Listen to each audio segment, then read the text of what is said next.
Kali ini kita akan membahas dua tanda penting di akhir zaman yang sudah mulai digenapi. Mari kita bahas tanda pertama dulu.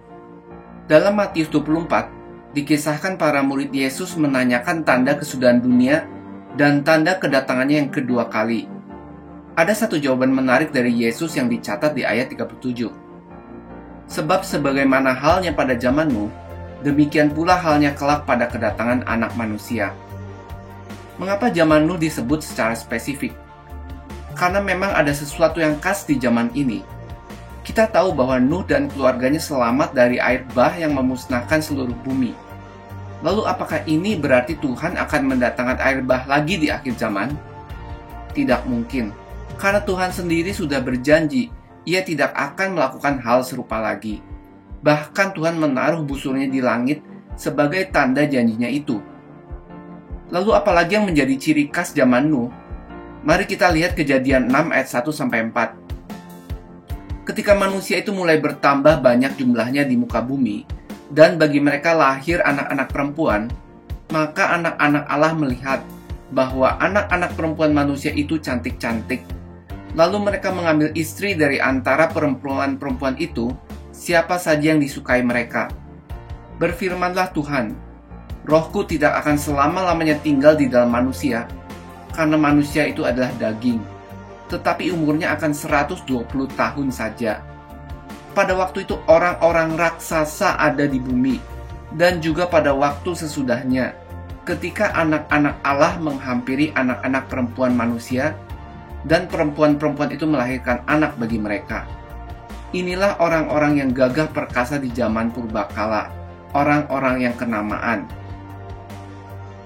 Anak-anak Allah di ayat tadi dalam bahasa aslinya adalah Bnei Ha-Elohim, yang mengacu kepada malaikat Tuhan. Jadi pada saat itu, ada kaum raksasa di bumi yang merupakan hasil kawin silang antara malaikat pemberontak dengan manusia. Inilah sebabnya Tuhan harus mendatangkan air bah, karena DNA manusia sudah tidak murni lagi.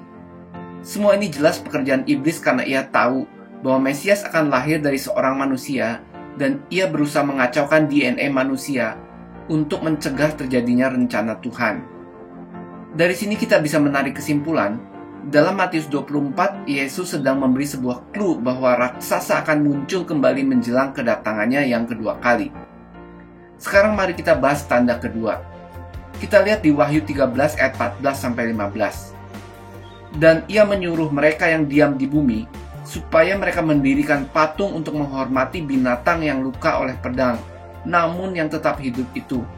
Dan kepadanya diberikan kuasa untuk memberikan nyawa kepada patung binatang itu, sehingga patung binatang itu berbicara juga, dan bertindak begitu rupa, sehingga semua orang yang tidak menyembah patung binatang itu dibunuh. Di ayat ini Yohanes mendeskripsikan akan munculnya seorang nabi palsu di akhir zaman, di mana ia akan menyuruh orang untuk membuat patung yang menyerupai sosok antikristus. Patung itu sepertinya mempunyai nyawa karena dapat berbicara dan bertindak begitu rupa, sehingga semua orang yang tidak menyembah patung antikristus itu akan dibunuh.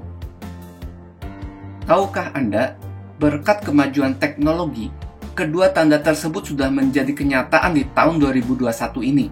Sebuah perusahaan bernama The Giant Company yang berasal dari Irlandia meluncurkan sebuah patung bergerak terbesar di dunia yang diberi nama The Giant.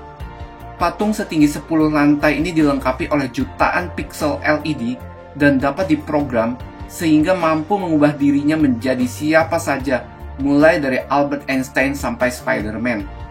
Menurut press release mereka, tangan dan kepala patung ini dapat bergerak ke berbagai arah dan bentuknya akan berubah setiap jam sementara orang-orang berkumpul di bawahnya. Patung ini mampu mengambil rupa siapapun, termasuk diri kita jika kita ingin menggunakannya untuk selfie.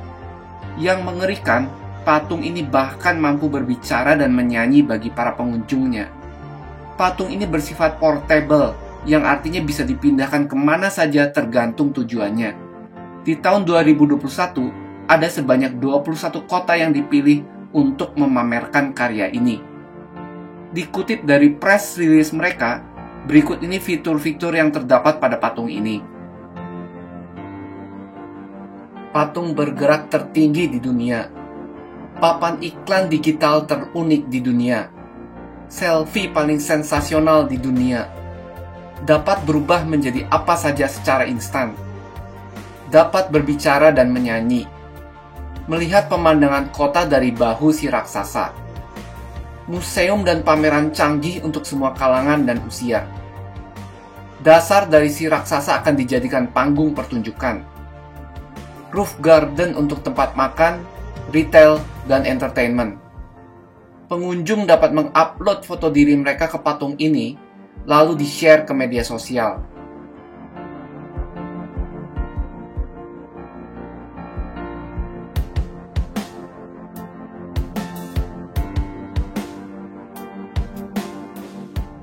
Jika Anda berpikir ini hanyalah cocok logi yang berusaha mengkaitkan patung ini dengan perkataan Yesus di Matius 24 tentang zaman Nuh, coba perhatikan penjelasan dari perusahaan pembuat patung ini.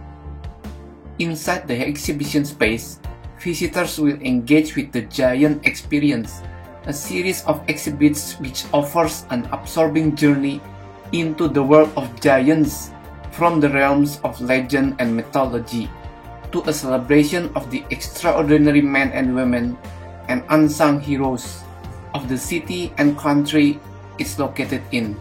Its inventors, scientists, artists, leaders, athletes, and game changers from the past to the present.